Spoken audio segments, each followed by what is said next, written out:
शाही junior बहुत मजे में थी। वो अलग अलग चीजों के साथ खेल रही थी। उसके चेहरे पर खुशी साफ देखी जा सकती थी। रात को राज उसके साथ छत पर गया। शाही जूनियर रेलिंग से टिक कर सेंट सेबेस्टियन स्कूल की तरफ देखने लगी। थक गए हो? शाही जूनियर ने मुड़कर पूछा। नहीं, सब बढ़िया है, राज ने कहा। कुछ भी हो, राज अब एक ऐसा जादूगर बन चुका था जिसका आधार पूरा हो गया था और जिसमें अब काफी ताकत थी। राज अब उन कमजोर हीरो की तरह नहीं था जो हीरोइन के साथ चलते चलते ही मर जाते हैं। ठीक है, तो आज यही खत्म करते हैं। शाही शेर अब जल्द ही मुझे ढूंढ लेंगे, शाही जूनियर ने हाथ पैर सीधे करते हुए कहा। वो सीधे यहाँ ही आ जाएंगे, राज ने कहा।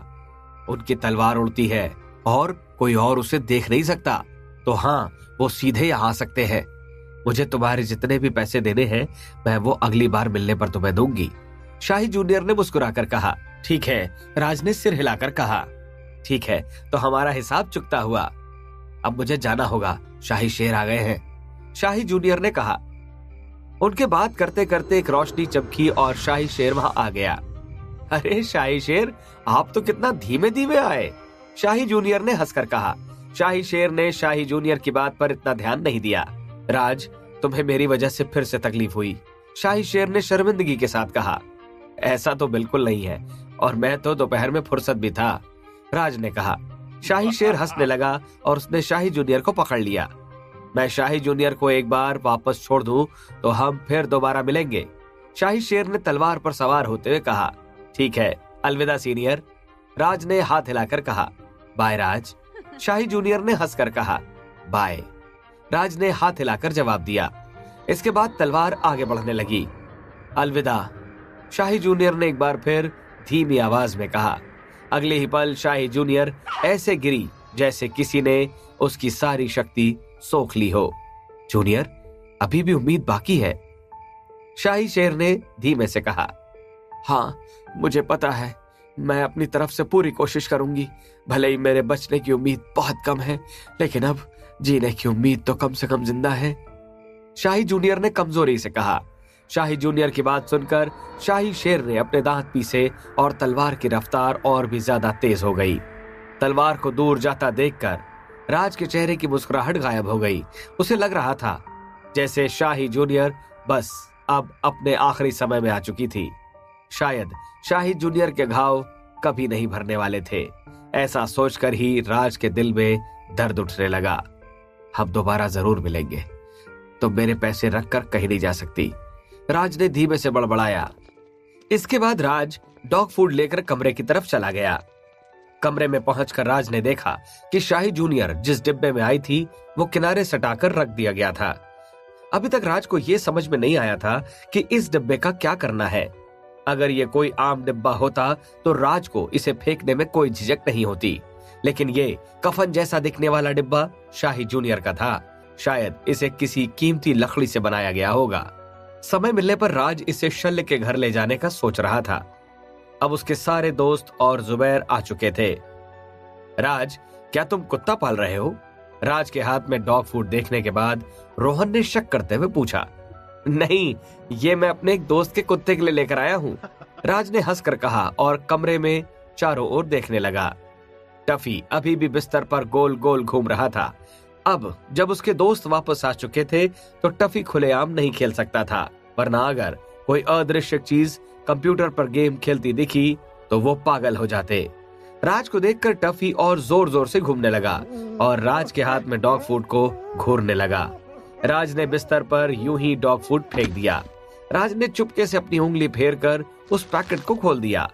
अगर टफी थोड़ा सावधान होकर काम करे तो उसके दोस्तों को टफी के बारे में पता नहीं चल सकता था। इसी समय राज ने अपने साथियों को बड़ा स्नैक्स का पैकेट दे दिया। शाही जूनियर के साथ पूरे टाइम रहने के बाद भी राज अपने दोस्तों को खाने के लिए चीजें लेना नहीं भूला था। वाह मेरे दोस्त, तुम हमें भूले नहीं, गणेश ने स्नैक्स लेकर हंसते हुए कहा।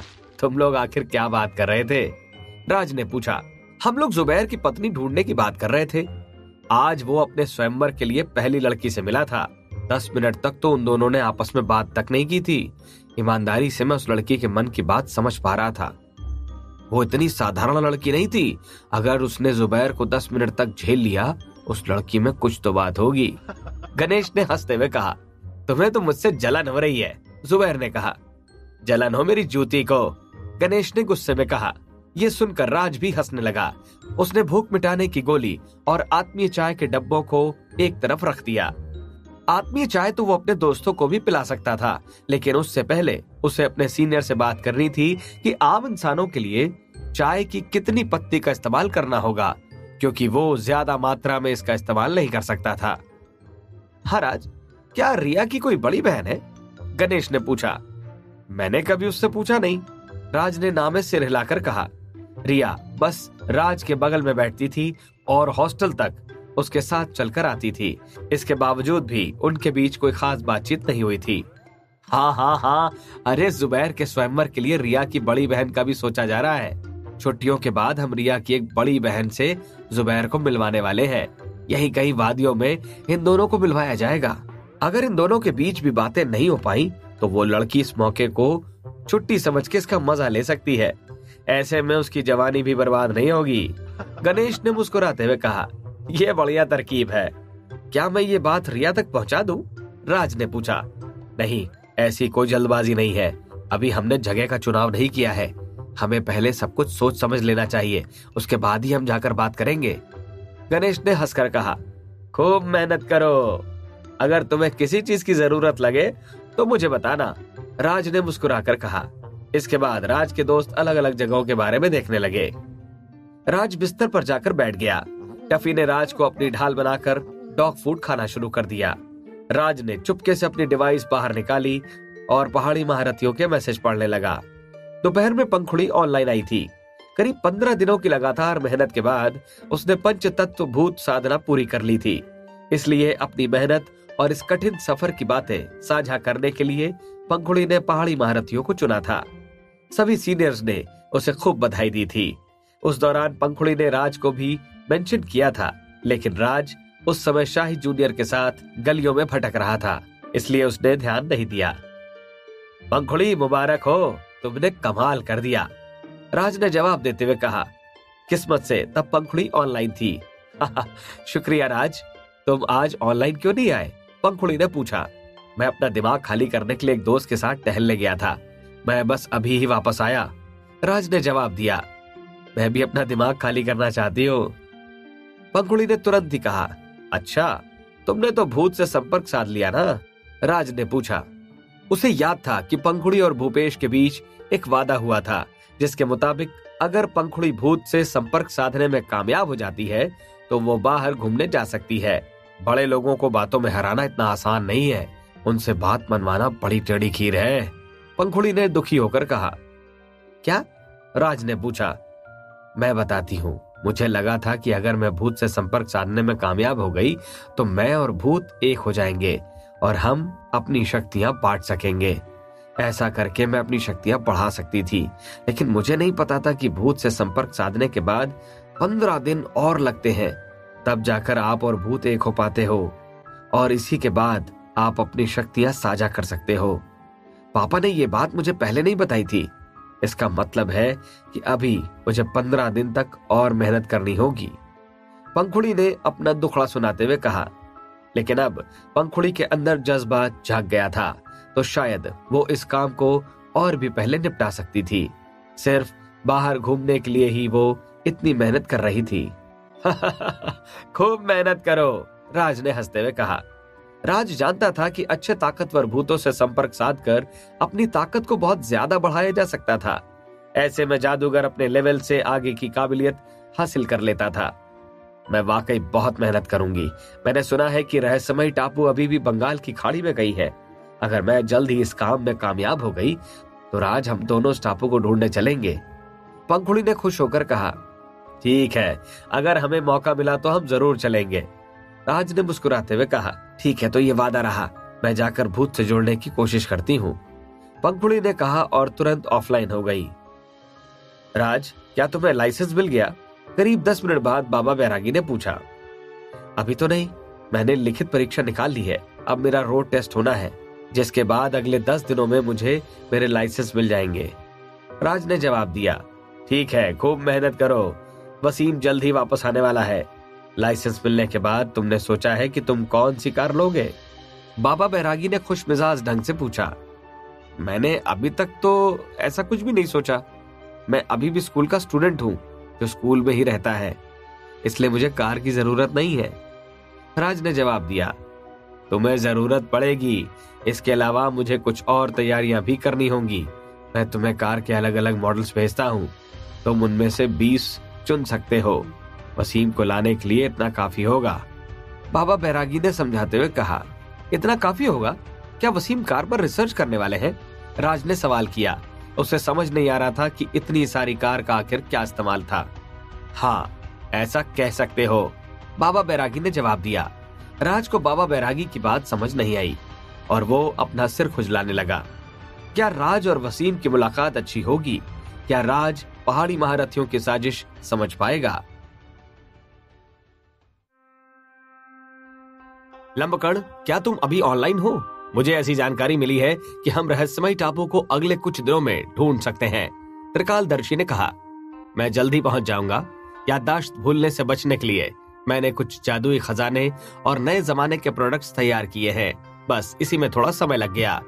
लंबकड़ ने जवाब दिया। असल में मैं तो तुम लोगों को यही सलाह दूंगा कि तुम लोग कुछ दिन इंतजार करो। पहले मैं पता लगा लूं कि उन जादूगरों की याददाश्त क्यों गई, उसके बाद ही तुम लोगों का वहां जाना ठीक होगा, शल्य ने कहा। शल्य का इतनी जल्दी मैसेज आया था, इसका मतलब साफ था कि मिष्टी ने यह मैसेज किया था। शल्य, जल्दी से उन जादूगरों की याददाश्त जाने की वजह ढूंढ लो, क्योंकि रहस्यमय टापू अभी दिख रहा है, लेकिन वो कब तक दिखेगा ये किसी को नहीं पता। अगर हमें वो मिला तो हम ये मौका नहीं छोड़ना चाहेंगे। लंबकड़ ने तुरंत जवाब दिया। मैं अपनी तरफ से पूरी कोशिश कर रहा हूँ, शल्य ने कहा। इसके बाद याददाश्त भूलने और रहस्यमय टापू के बारे में काफी देर तक बातें चलती रहीं। राज ये सभी मैसेज देखते देखते ही सपनों की दुनिया में कब खो गया उसे पता भी नहीं चला। देर रात तक उसके साथ ही जागते रहे, फिर वो भी सो गए। तभी एक काले रंग का शरीर राज के सिरहाने पर दिखने लगा। मुझे नफरत है, मुझे बहुत नफरत है।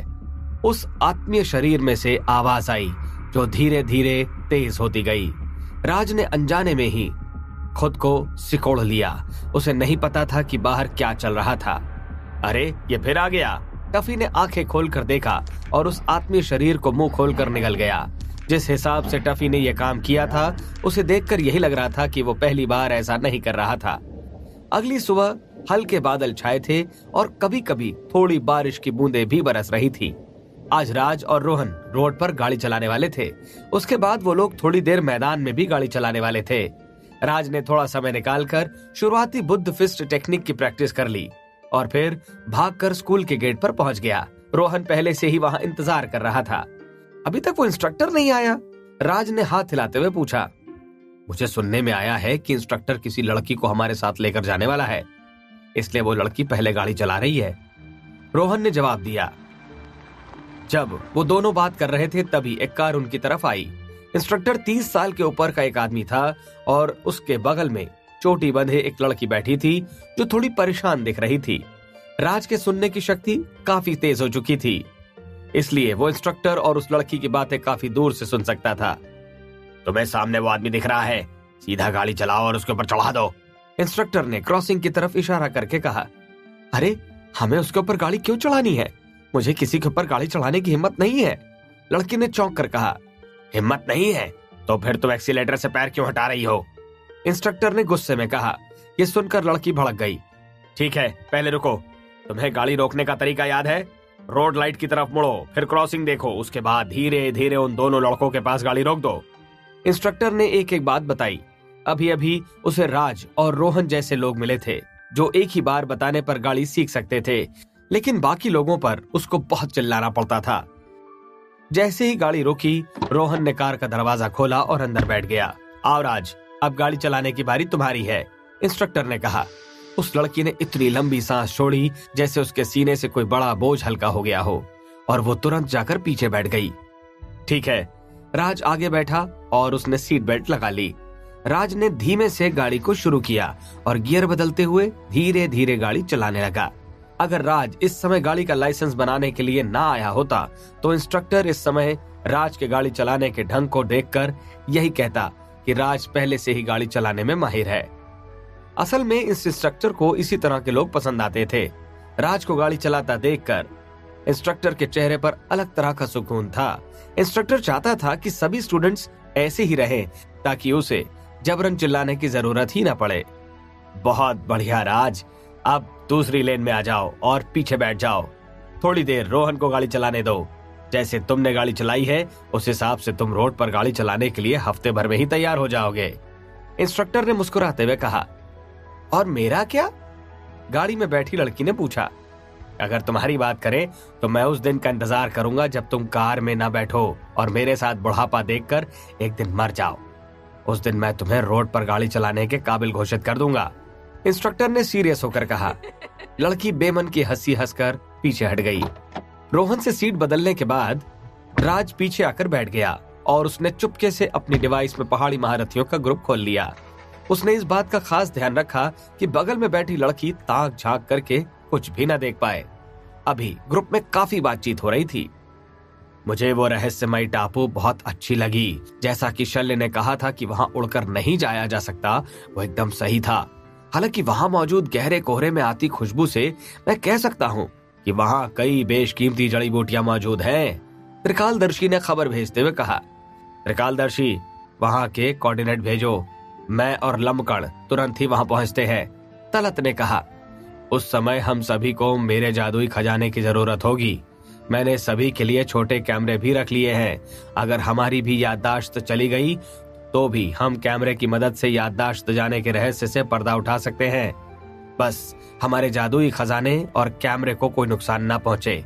लम्बकर्ण ने कहा। वहां हर चीज से सावधान रहना। वो टापू पर कई खतरनाक शैतानी जानवर हैं। यहाँ तक कि सिद्ध चक्र हासिल कर चुके 2 जादूगर भी उन्हें नहीं रोक पाए थे। ज्यादा लालची मत होना, अपनी सुरक्षा को ही सबसे ऊपर रखना, शल्य ने कहा। अगले 5 मिनट में ही त्रिकालदर्शी, लम्बकर्ण और तलत तीनों रहस्यमयी टापू में दाखिल हो गए। तलत की ताकत का तो वैसे ही कोई मुकाबला नहीं था और लम्बकर्ण और त्रिकालदर्शी भी पहाड़ी महारथियों में ताकतवर जादूगर माने जाते थे। त्रिकालदर्शी तलवारबाजी में माहिर था और लम्बकर्ण अपने ही ढंग के जादू में महारत हासिल किए था। अगर इतने सब के बावजूद भी ये तीनों लोग खाली हाथ नाकामयाब होकर वापस लौटने वाले थे तो इस रहस्यमयी टापू को बहुत ही खतरनाक क्षेत्र घोषित कर देना गलत नहीं था। आज शाही जूनियर और शाही शेर ऑनलाइन नहीं दिखे थे। पंखुड़ी भी भूत से जुड़ने में उलझी हुई थी। उम्मीद करता हूँ कि रहस्यमयी टापू गए सभी सीनियर सुरक्षित होंगे। मैं ये भी उम्मीद करता हूँ कि शाही जूनियर अपनी बीमारी से बाहर आ जाए, राज ने मन ही मन प्रार्थना करते हुए सोचा। करीब 8 दिनों के बाद राज और रोहन रोड टेस्ट में पास हो गए। उन्हें उसका लाइसेंस भी मिल गया। दोनों ने अपने दोस्तों को खुशी खुशी लाइसेंस दिखाने बुलाया। त्रिकालदर्शी, लम्बकर्ण और तलत को भी रहस्यमयी टापू में गए अब तक 8 दिन हो चुके थे। उनकी ना तो किसी को कोई खबर मिली थी, ना किसी को उनकी हालत के बारे में कुछ पता था। करीब 2 दिन बाद राज शल्य के घर थकान मिटाने वाली दवाई बनाने के लिए गया। राज ने इस बारे में जादुई सामान का इस्तेमाल करके थकान मिटाने वाली दवाई बनाना शुरू किया। फिर भी एक समय आते आते चुभने वाली हवा बन ही गई थी। राज अब पंखुड़ी के सामान की जगह शल्य का दिया सामान इस्तेमाल करने लगा था। राज की रक्त और कुंडलिनी की गोलियां अब तक खत्म हो चुकी थी, लेकिन थकान मिटाने वाली गोलियों का इस्तेमाल करने की चॉइस अभी भी राज के पास थी। राज की ताकत बढ़ने के साथ साथ थकान मिटाने वाली गोलियों को खाने की संख्या भी बढ़ चुकी थी। अब हर थकान मिटाने वाली गोली सिर्फ एक बार के ही काम आती थी। इसके अलावा थकान मिटाने की गोली का असर भी धीरे धीरे कम होने लगा था। ऐसे में जब इस गोली का असर होना ही बंद हो जाएगा तो राज को इसका इस्तेमाल करना ही बंद करना होगा। तुमने तो कहा था कि शल्य जल्द ही वापस आ जाएंगे, तो वो अभी तक वापस क्यों नहीं आए? जमीन पर गोल गोल घूमते हुए टफी ने कहा।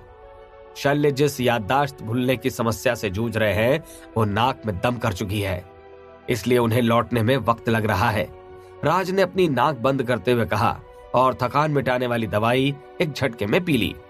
जब भी मैं तुम्हें ये थकान मिटाने वाली दवाई पीते देखता हूँ मुझे तुम्हारे पेट पर तरस आता है। ऐसी गंदी बदबू वाली चीज को पीता देखकर मुझे तुम्हारे पेट के लिए बहुत बुरा लगता है, टफी ने जमीन से उठकर कहा। इसकी बदबू को अगर हटा दे तो इसका स्वाद ऐसा बुरा नहीं है। क्या तुम लेकर देखना चाहोगे? राज ने पूछा। अगर मुझे कोई मुफ्त में भी दे तो भी मैं इसे ना पीऊं। मुझे शल्य की गोलियां बेहतर लगती हैं। इसके अलावा डॉग फूड भी काफी बढ़िया है। मैं तो फिलहाल काफी बोर हो रहा हूँ। आजकल मेरे दिन नहीं गुजर रहे। मुझे कुछ खेलने के लिए दो, टफी ने कहा और फिर से जमीन पर गोल गोल घूमने लगा। तुम बाबा बैरागी के पास वापस नहीं जा रहे हो? राज ने शक करते हुए पूछा। मैं उनके आने का इंतजार कर रहा हूं। अगर मैं खुद से वापस गया तो मेरी तो कोई इज्जत ही नहीं रहेगी, टफी ने कहा और थोड़ी देर कुछ सोचने के बाद वो राज के कंप्यूटर टेबल की तरफ दौड़ा। टफी के लिए फिलहाल राज इतना ही कर पाया था कि वो अपना कंप्यूटर उठाकर शल्य के घर ले आया था। राज यहाँ आओ और अपनी डिवाइस खोल कर दो जरा, टफी ने टेबल पर चढ़कर कहा। टफी ने उस दिन के बाद से बाबा बैरागी की बेइज्जती नहीं की थी।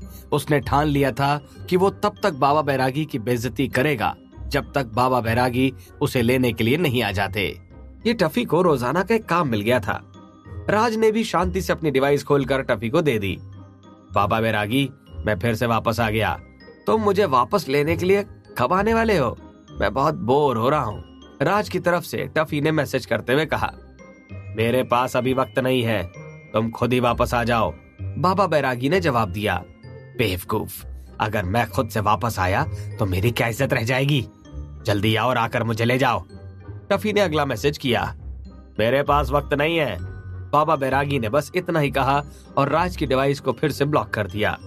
अगर ये मुझसे थोड़ी देर और बात कर लेगा तो ये मर नहीं जाएगा, टफी ने गुस्से में कहा और टेबल पर गोल गोल घूमने लगा। टफी, राज को बुलाओ, मैं चाहता हूं कि वो कुछ ढूंढने जाए। 3 मिनट बाद बाबा बैरागी ने मैसेज किया।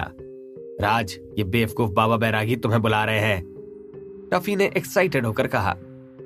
क्या वसीम वापस आ गए? राज ने मन ही मन सोचा और अपनी डिवाइस के पास आ गया। अब तक वसीम के एकांत मेडिटेशन से बाहर आने का समय हो चुका था। मैं तो पर्सनल मैसेज का भूल ही गया था। अब देखता हूं कि मुझे बाबा बैरागी वहां कैसे ब्लॉक करता है, टफी ने आंखों में चमक भरकर कहा। राज, मुझे वसीम का कई मील दूर से भेजा संदेश मिला। उसका मेडिटेशन कल खत्म हो रहा है। तब तक मैं तुम्हें उसका पता भेज देता हूँ। जाओ और उसे लेकर आ जाओ, बाबा बैरागी ने कहा। राज का शक सही था। बाबा बैरागी वसीम की ही बात करना चाह रहा था। ठीक है, आप मुझे उनका पता भेज दीजिए, मैं कल जाकर उन्हें ले आऊंगा, राज ने मुस्कुराकर जवाब दिया। नैनीताल में अघोरा गांव में तुम्हें वो मिलेगा। मैं तुम्हें काफी दूर से बात करने का एक जादुई खजाना देता हूँ। कल जब तुम वहां पहुंच जाओ तो इसका इस्तेमाल करके वसीम से संपर्क करना और उसकी ठीक ठीक जगह का पता ले लेना, बाबा बैरागी ने कहा। ठीक है, राज ने जवाब दिया। अब राज को थोड़ा नर्वस महसूस हो रहा था। आखिरकार वो वसीम के मेडिटेशन की जगह देखने वाला था। वो बस यही सोच रहा था कि वसीम के मेडिटेशन की जगह आखिर कैसी होगी। क्या ये कोई गुप्त जगह होगी? वहां तो कई तरह की बंदिशें लगी होंगी। क्या राज और वसीम की मुलाकात कोई नया खतरा लाएगी? आखिर रहस्यमय टापू गए तीनों पहाड़ी महारथियों के साथ क्या हुआ था?